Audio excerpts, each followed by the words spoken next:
Hello बच्चों, कैसे हो आप सब। ओके, तो हमने मोशन वाले चैप्टर को स्टार्ट कर लिया है। आई होप आपने पिछली वीडियो देख ली होगी।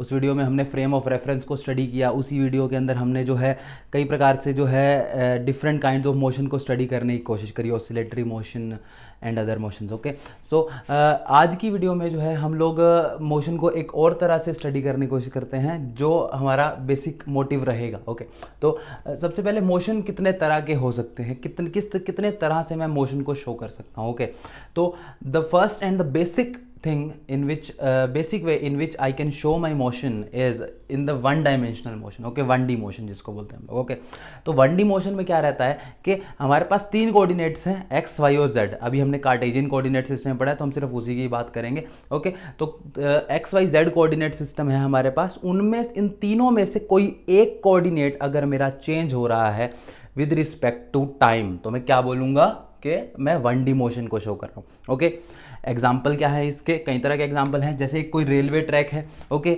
रेलवे ट्रैक के ऊपर जब ट्रेन मूव कर रही होती है, स्ट्रेट रेलवे ट्रैक है, उस पर जब मूव कर रही है, आई एम सेइंग स्ट्रेट, वो मुड़े हुए तिरछे उसमें नहीं। ओके, जब एक सीधा रेलवे ट्रैक है उसके ऊपर जब ट्रेन मूव कर रही होती है तो वो कैसा मोशन शो कर रही है, वो 1D मोशन शो कर रही है। ओके, अच्छा, ये एक मार्कर है। इस मार्कर को मैं क्या करता हूँ, नीचे की तरफ गिरता हूँ। ओके, तो सिर्फ ये वाई एक्सिस में मूव कर रहा है। ओके, नीचे की तरफ, तो कैसा मोशन हुआ, ये 1D मोशन हो गया। ओके, अच्छा, एक धागा है, धागे के ऊपर कोई इंसेक्ट क्रोल करता हुआ आगे की तरफ बढ़ रहा है। ओके, तो वो कैसा मोशन हो गया, उसका मोशन भी 1D मोशन में आ गया। ओके, अच्छा, एक आपके पास कोई स्प्रिंग है, ये आपने जैसे दीवार थी, दीवार के ऊपर आपने एक जैसे स्प्रिंग लटका दिया। ओके, और उसके नीचे जो है कुछ मास को लटका दिया। ओके, अब जैसे आप इसको नीचे पुल करके जो है, अब जैसे इसको रिलीज करोगे क्या करेगा, ये ऊपर नीचे मोशन को करना स्टार्ट करेगा। ओके, तो देयरफॉर इसके अंदर भी एक ही एक्सिस में, जेड एक्सिस में ही मोशन हो रहा है मेरा। ओके, तो देयरफॉर हमने ये देखा कि कई प्रकार से मोशन हमारा शो हो सकता है 1D के अंदर। ओके, अब आते हैं 2D मोशन के ऊपर। ओके, जैसे कि इसका नाम ही सजेस्ट कर रहा है कि इसके अंदर क्या रहेगा कि इसमें तीन एक्स वाई जेड कोऑर्डिनेट्स में से कोई से भी दो coordinate with respect to time change हो रहे होंगे। Okay, any two coordinates, X और वाई भी हो सकते हैं, एक्स और जेड भी हो सकते हैं, वाई जेड भी हो सकते हैं। ओके, तो एनी टू कोऑर्डिनेट्स अगर चेंज हो रहे हो विद रिस्पेक्ट टू टाइम तो मैं क्या बोलूंगा, कैसा मोशन हो रहा है, 2D मोशन हो रहा है। ओके, इसका अगर मैं एग्जांपल दूं तो आपको इसका एग्जांपल होता है जैसे आप जैसे क्रिकेट खेलते हो, क्रिकेट खेलते टाइम पे आप जब वो बॉल को हिट करते हो तो बॉल का मोशन कैसा होता है, कुछ इस तरह से होता है ऐसा। ओके, बॉल कुछ इस तरह से जो है ट्रैजेक्टरी को फॉलो करती है, इस पाथ को फॉलो करती है बॉल आपकी। ओके, तो अगर अब ये कैसा मोशन हुआ, देखो इसके अंदर कौन कौन से कोऑर्डिनेट चेंज हो रहे हैं। अगर मैं इसको एक्स एक्सिस बोल दूं और इसको वाई एक्सिस बोल दूं तो एक्स और वाई कोऑर्डिनेट दोनों के दोनों चेंज हो रहे हैं with respect to time. Okay, okay, अभी इस पॉइंट पे 0 0 थे, मान लो इस पॉइंट के ऊपर गया मैं तो ये 1 और 2 हो गया। ओके, तो इस तरह से अलग अलग पॉइंट्स के ऊपर अलग अलग कोऑर्डिनेट्स आ रहे हैं विद रिस्पेक्ट टू टाइम और दोनों कोऑर्डिनेट चेंज हो रहे हैं, कोई एक चेंज नहीं हो रहा। ओके, तो मैं क्या बोलूँगा, कैसा मोशन हो रहा है, 2D मोशन हो रहा है इसके केस में।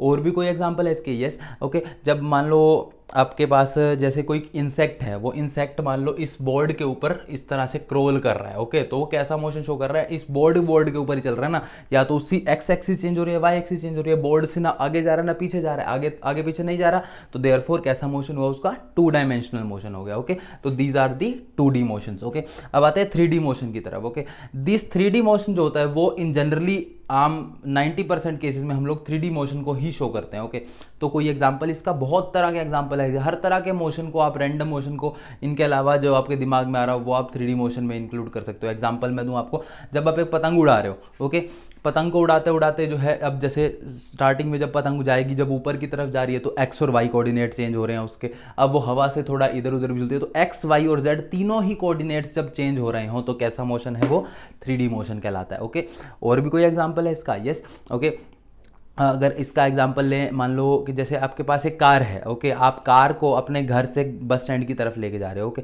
तो उसमें क्या रहेगा कि आप जो है कभी एक्स एक्सिस में कार स्ट्रेट भी जाती है, टर्न भी लेती है, वाई एक्सिस में भी हो गया। ओके, ब्रेकर आता तो ऊपर और नीचे भी जाती है, तो इसका मतलब जो है वो एक्स वाई और जेड तीनों ही एक्सिस में मूव कर रहा है आपका। ओके, तो इन दिस वे हमने ये देखा कि जो ये इन जनरली जो मोशन होता है वो 3D मोशन होता है। ओके, तो अब आपके दिमाग में आना चाहिए कि सर फिर डायरेक्टली 3D 3D को ही क्यों ना स्टडी करें, 1 और 2D को क्यों स्टडी करें पहले। ओके, तो बेटा देखो 3D मोशन को आप समझ सकते हो, but that will be quite complex for you. अगर हम स्टार्टिंग में ही 3D मोशन को समझने की कोशिश करने लग जाएंगे ना, वो आपको लगेगा कि सर ये तो बहुत ही ज़्यादा डिफिकल्ट हो गया, कम्प्लेक्स हो गई चीज़ें काफ़ी ज़्यादा। ओके, इसलिए हम सिंपल वर्जन से स्टार्ट करते हैं और 3D मोशन की तरफ बढ़ते हैं। ओके, क्योंकि ऑफ कोर्स हम हर एक 3D मोशन को इन तीनों में कन्वर्ट कर सकते हैं। जैसे अगर मैं बात करूं कि वही कार वाला एग्जांपल ले लें कि कार जब रोड पे स्ट्रेट चल रही होगी तो कैसा मोशन हुआ उसका 1D। तो मतलब पूरे मोशन का एक छोटे से भाग को अगर मैं देखूं तो 1D भी हो सकता है, 2D भी हो सकता है और 3D भी हो सकता है। तो मैं उसको कन्वर्ट कर ही सकता हूं बाद में 3D मोशन को। तो देयरफॉर इसलिए सिंपल फॉर्म को पहले स्टडी करते हैं, 1D मोशन को। ओके,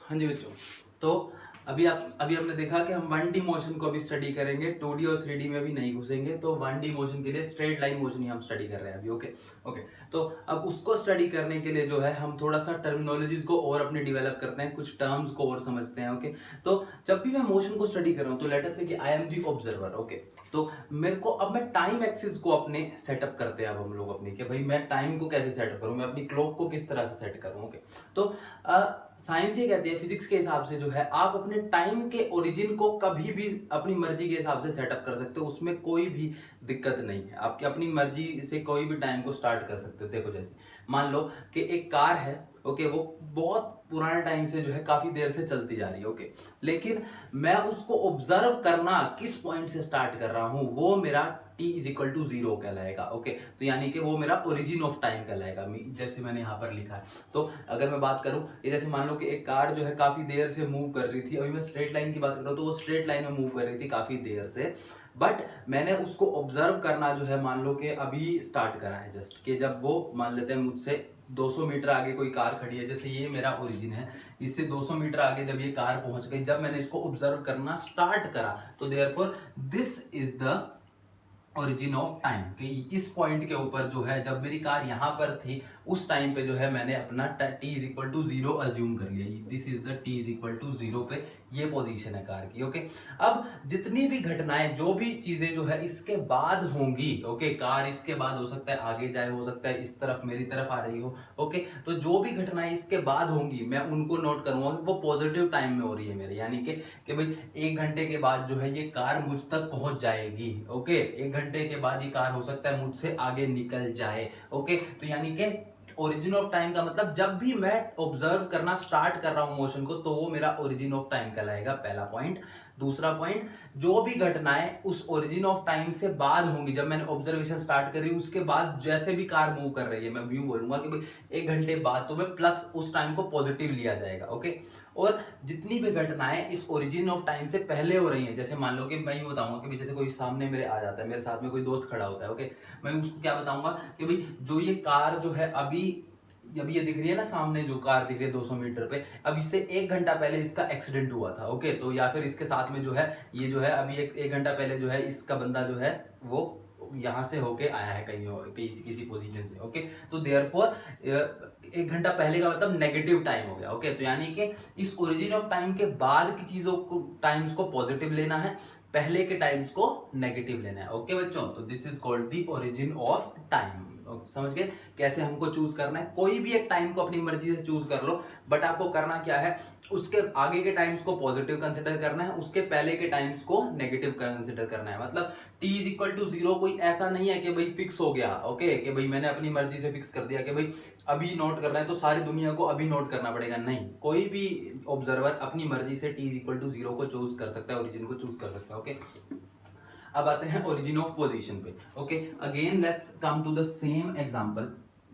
ये हमारे पास एक ये कार है जैसे मान लो।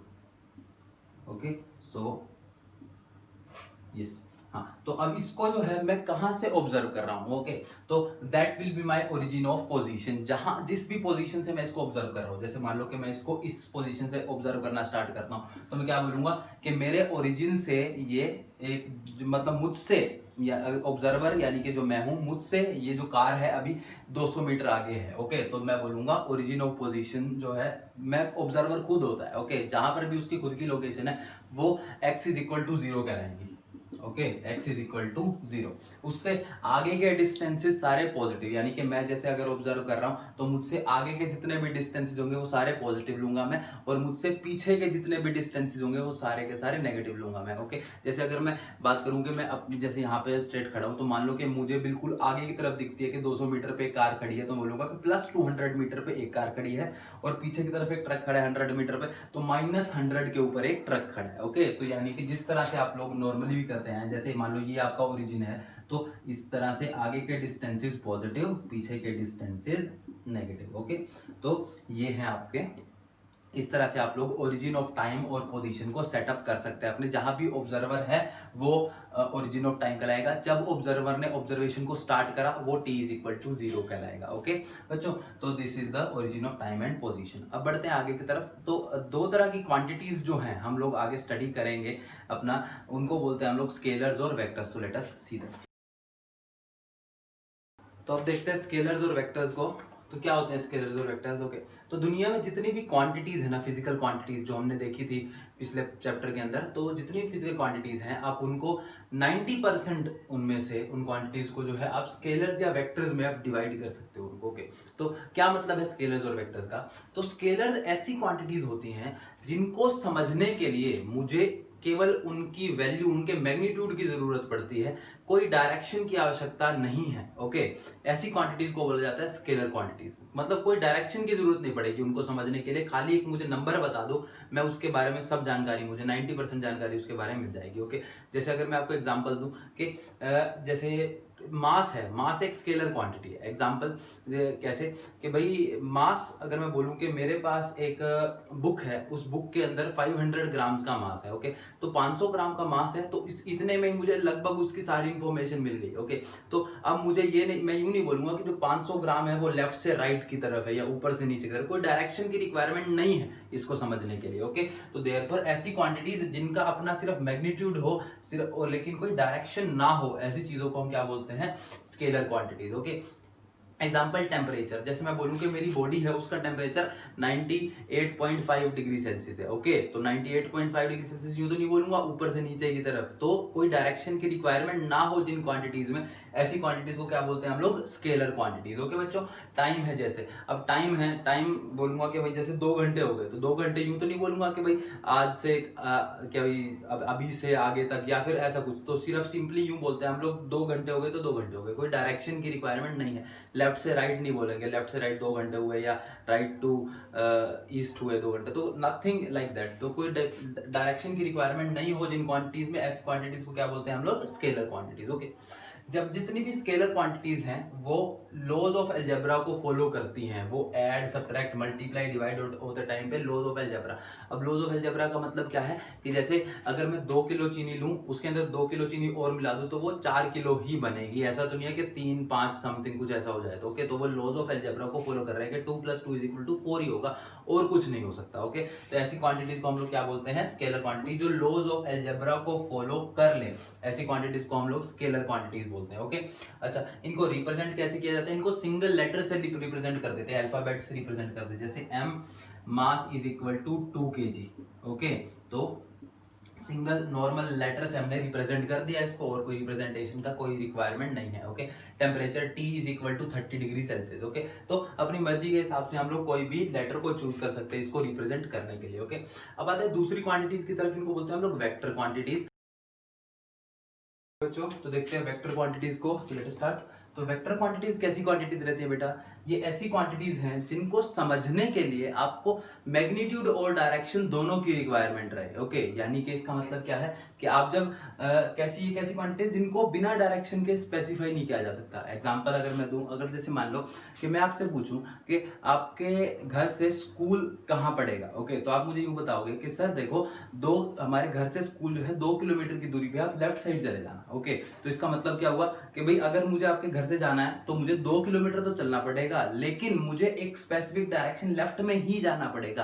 कि क्या ऐसा कभी हो सकता है कि मैं 2 किलोमीटर चलूं लेकिन मैं राइट डायरेक्शन में जाऊं जाऊं और स्कूल पहुंच जाऊं, ऐसा नहीं हो सकता। ओके, तो देयरफॉर मुझे स्पेसिफिकली एक स्पेसिफिक डायरेक्शन में ही जाना पड़ेगा अगर मैं स्कूल पहुंचना चाहता हूं। ओके, तो देयरफॉर इसका मीनिंग क्या हुआ कि ये कैसी क्वांटिटी हुई, इसको समझने के लिए मुझे ये तो पता होना ही चाहिए कितने दूर है, 2 किलोमीटर दूर है, लेकिन एक डायरेक्शन की भी रिक्वायरमेंट होनी चाहिए कि लेफ्ट में ही जाना, राइट में मत चले जाना। ओके, तो देयरफॉर कैसी क्वांटिटीज हुई है, वेक्टर क्वांटिटीज कहलाती हैं। ओके, सिमिलरली फोर्स भी एक वेक्टर क्वांटिटी है, वेलोसिटी भी एक वेक्टर क्वांटिटी है। ओके, तो फोर्स कैसे एक वेक्टर क्वांटिटी है, देखो वेलोसिटी तो जाहिर सी बात है वो डिस्प्लेसमेंट अपॉन टाइम ही है। ओके, यानी कि भाई सर आप जो है 2 किलोमीटर यहाँ से जाना लेफ्ट की तरफ, लेकिन आधे घंटे के अंदर अंदर पहुंचना, नहीं तो स्कूल बंद हो जाएगा, तो वो वेलोसिटी भी स्पेसिफाई होगी मेरे लिए। ओके, तो 4 किलोमीटर पर आवर की वेलोसिटी होगी कम से कम, तो this is the velocity. Now अब आते हैं फोर्स के ऊपर। अब फोर्स कैसे वेक्टर क्वांटिटी है, जब देखो जैसे कि मान लो किसी ने मार्कर जो है मेरी तरफ ऐसे फेंका। ओके,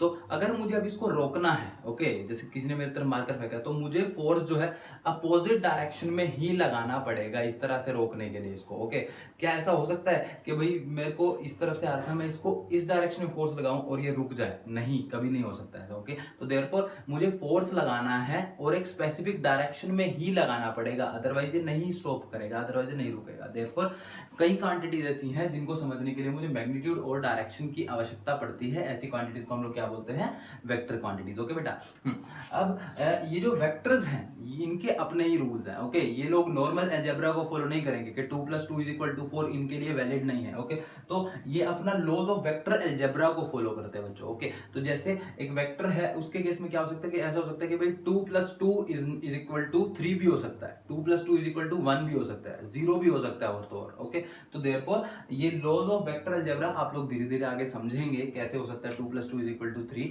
तो हम लोग इसको अभी क्लियर करेंगे थोड़ी देर के बाद में, मतलब जैसे जैसे आगे सिलेबस में बढ़ेंगे हम लोग। ओके, तो अभी के लिए ये समझ लो कि वेक्टर क्वांटिटीज जो है वेक्टर अलजेब्रा को फॉलो करते हैं, वो नॉर्मल अलजेब्रा को फॉलो नहीं करते जैसे कि स्केलर्स करते हैं। ओके, अब हाँ, अगर ये वेक्टर अलजेब्रा को फॉलो ना करे तो वो वेक्टर है ही नहीं, वो स्यूडो वेक्टर्स हो जाते हैं उस टाइम पे। ओके, अच्छा, इनको रिप्रेजेंट कैसे करेंगे, they are represented by an arrow above the letter. जैसे ये v है, वेलोसिटी वेक्टर है, तो मैं v के ऊपर एक एरो का निशान लगा दूंगा। ओके, जैसे मान लो कि फोर्स वेक्टर है तो f के ऊपर एक एरो का निशान लगा दूंगा। ओके, कोई 2 मीटर एक डायरेक्शन चल रहा है तो 2 के ऊपर एक एरो का निशान लगा दूंगा। ओके, तो these are the representation of the vector quantities. Okay, अब देखो 19% जितनी भी क्वांटिटीज रहेंगी ना आपकी फिजिक्स के अंदर, वो सारी स्केलर्स और वेक्टर्स के अंदर डिवाइड की जा सकती हैं। ओके, बट स्टिल कई सारी ऐसी क्वांटिटीज हैं जिनको आप इन दोनों में नहीं डाल सकते। ओके, ऐसी कई सारी क्वांटिटीज हैं जो लॉज ऑफ अलजेब्रा की तरह तो ऐड हो रही हैं, उनकी डायरेक्शन भी नहीं है, still they are not the scalar quantities. Okay, इस तरह की क्वांटिटीज को हम लोग स्यूडो स्केलर्स बोलते हैं। ओके, आपने पढ़ा होगा छोटी क्लास में स्यूडोपोडिया, फॉल्स फीट, उसी तरह से स्यूडो स्केलर्स का मतलब फॉल्स स्केलर्स। ओके, ये दिखावा कर रहे हैं स्केलर्स होने का, लेकिन एग्जैक्टली ये पूरे स्केलर्स नहीं है। ओके, तो इनके बारे में भी स्टडी करेंगे हम लोग आने वाले टाइम में। इसका एग्जांपल जैसे काइनेटिक एनर्जी एक स्यूडो स्केलर क्वांटिटी है। ओके, तो ये है।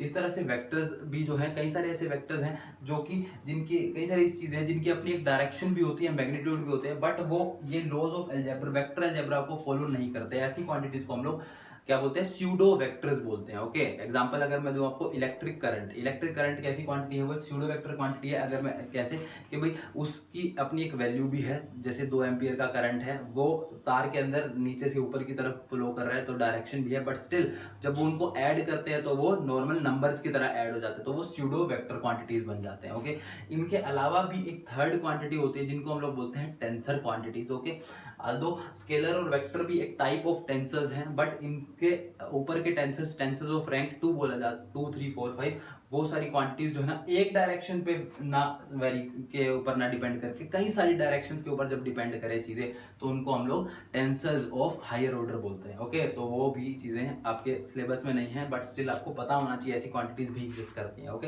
तो अब हम क्या करेंगे, अब हम आने वाले टाइम में क्या करने वाले हैं, हम लोग मोशन के हिसाब से क्वांटिटीज को स्केलर्स और वेक्टर्स में डिवाइड करना सीखेंगे और उनके कुछ न्यूमेरिकल्स को ट्राई करेंगे। ओके, तो let us do it. Okay बच्चों, तो देखते हैं कुछ मोशन के अंदर हमारे पास कुछ स्केलर्स और वेक्टर्स क्वांटिटीज हैं, उनको देखने की कोशिश करते हैं हम लोग। ओके, तो सबसे पहले पाथ लेंथ और डिस्प्लेसमेंट, ये स्केलर क्वांटिटी है, ये वेक्टर क्वांटिटी है, तो समझते हैं कैसे इनके बीच में क्या क्या डिफरेंस है। ओके, तो देखो कि पाथ लेंथ क्या रहता है, it is the actual length travelled by the particle during its motion. Okay, के मोशन के दौरान जितनी भी टोटल लेंथ मेरा पार्टिकल ट्रेवल कर रहा है उसको मैं क्या बोलूंगा, पाथ लेंथ बोलूंगा। ओके, यहीं पर अगर मैं डिस्प्लेसमेंट की बात करूं, डिस्प्लेसमेंट का मतलब क्या है कि वो अपनी इनिशियल पोजीशन और फाइनल पोजीशन, ओके, पूरे मोशन के दौरान जो है उसने कितनी पोजीशन में उसका चेंज आया उसको मैं क्या बोलूंगा, डिस्प्लेसमेंट। ओके, तो it is equal to the distance between final position and the initial position of the particle. ये एक स्केलर क्वांटिटी है, ये एक वेक्टर क्वांटिटी है। एग्जांपल से समझते हैं कैसे होता है। ओके ओके बच्चों, देखते हैं कुछ एग्जांपल्स इस पाथ लेंथ और डिस्प्लेसमेंट के। तो लेट अस स्टार्ट। तो जैसे यहाँ पर हमको दे रखा है कि ये क्या दे रखा है, ये ओरिजिन है। यहाँ से मान लो कि मैं ऑब्जर्व कर रहा हूँ, सामने एक बॉक्स रखा है 200 मीटर की डिस्टेंस के ऊपर। ओके, तो अब इस 200 मीटर के डिस्टेंस के ऊपर जो बॉक्स है, एक आदमी क्या करता है, उसको डिस्प्लेस करना स्टार्ट करता है। ओके, जब आदमी उसको डिस्प्लेस कर रहा है तो डिस्प्लेस करते करते वो क्या करता है, इसको 200 मीटर से उठा के लेट अस अज्यूम कि वो उसको यहाँ ले गया। ओके, तो this is the initial position, this is the second position. Okay, फिर क्या करता है वो, इसको मतलब पहले वो ए से बी लेके गया उसको। ओके, फिर वो क्या करता है, इसको बी से उठा के जो है किसी थर्ड पोजीशन, मान लो कि यहाँ पे वो उसको ले आया। ओके, तो ये मान लो उसकी थर्ड पोजीशन है, तो उसने उसके बाद उसको यहाँ लेके आया। ओके, फिर वो क्या करता है, उसको सी से उठा के फिर से आगे डिस्प्लेस करता है और ये डी लोकेशन पे लाके रख देता है उसको। ओके, तो यानी कि वो उसको यहाँ लेके। ओके, तो अब आपको क्या करना है, आपको डिस्टेंस और डिस्प्लेसमेंट दोनों निकालना है इसके। तो लेट अस अज्यूम के डिस्टेंस निकालते हैं सबसे पहले। तो सबसे पहले उसने कितना टोटल डिस्टेंस ट्रेवल करा, तो उसको हम लोग एल से रिप्रेजेंट कर लेते हैं। तो एल है हमारा, जैसे ए से बी गया सबसे पहले, तो कितना डिस्टेंस हुआ उसका, 1200 माइनस 200 यानी कि 1000 मीटर हो गया उसका।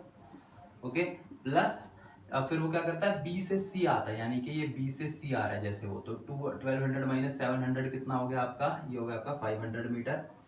ओके, प्लस फिर वो 700 से 900 जा रहा है। ओके, तो उसने टोटल पाथ निकाल रहे हैं हम लोग, कितना ट्रेवल करा उसने, 200 मीटर और ट्रेवल कर लिए, तो यानी कि 1700 मीटर उसने इस पूरे पाथ को ट्रेवल करा। एल उसकी जो पाथ लेंथ है वो 1700 मीटर है। ओके, लेकिन यही अगर कोई आपसे पूछे कि इसने डिस्प्लेस कितना हुआ, डिस्प्लेस होने का मतलब वो अपनी इनिशियल पोजीशन से कितना आगे गया है। ओके, या फिर पीछे गया है। ओके, आगे गए डिस्टेंसेस को पॉजिटिव लेना है, पीछे गए डिस्टेंसेस को नेगेटिव लेना है। तो देखो, this is 200, this is 900, initial position, final position. तो आपको क्या करना है, डिस्प्लेसमेंट निकालनी हो तो final position minus initial position कर दो, दैट्स ऑल।